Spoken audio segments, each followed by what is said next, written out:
Hi everyone, welcome back to a new video. In this video, I'll be testing this netbook right here.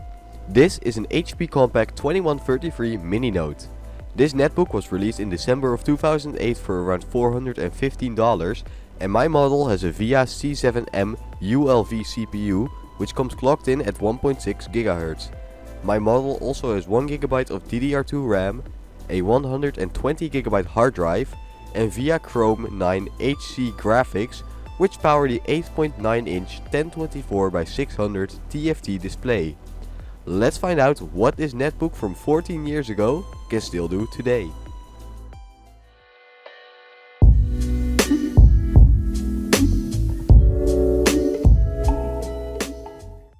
Alright, first off, I took this netbook apart so I could replace the thermal paste.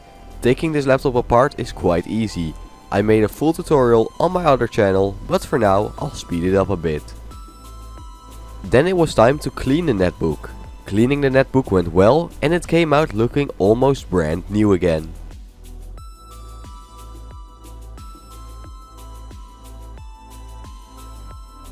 Now let's see if this netbook actually works. Plugging in the charger, a charging LED lights up and after sliding the on-off slider, the netbook boots right up.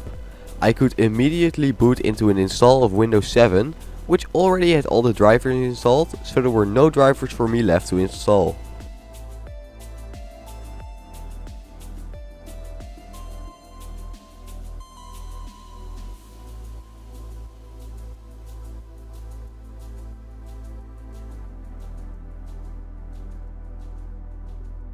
Then it was time to install some programs. Installing programs took quite a lot of time and I could not install House Flipper, Bus Simulator 16 and the Epic Games Launcher.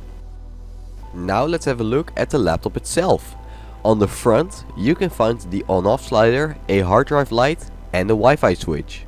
On the right side you can find the express card slot, an SD card reader, a USB port, a LAN port, the charging port and an opening for a lock.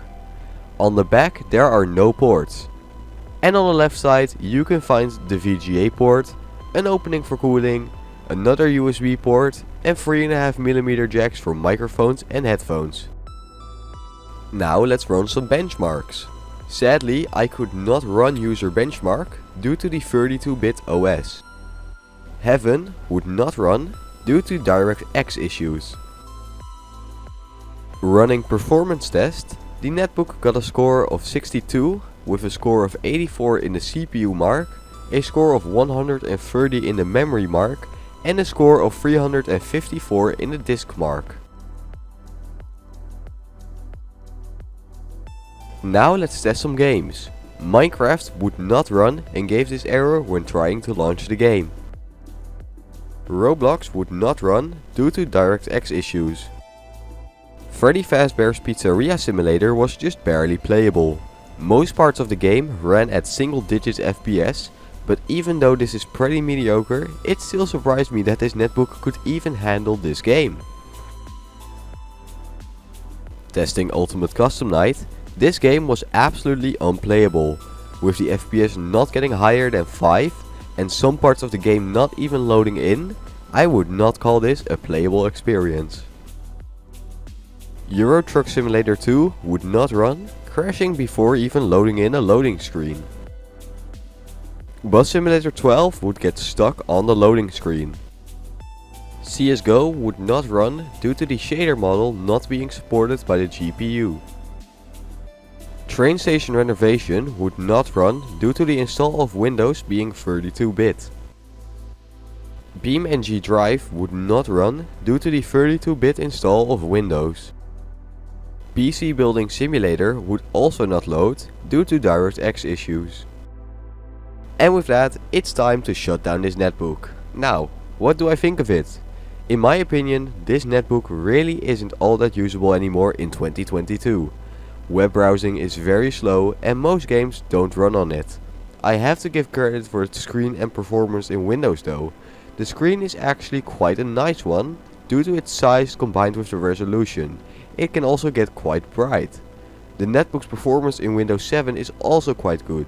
It's not slow like some older laptops that I reviewed not all that long ago, but sadly the moment you open up a browser it slows down pretty heavily.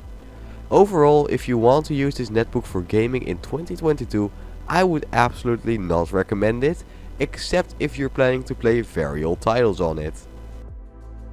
And with that, this video comes to an end.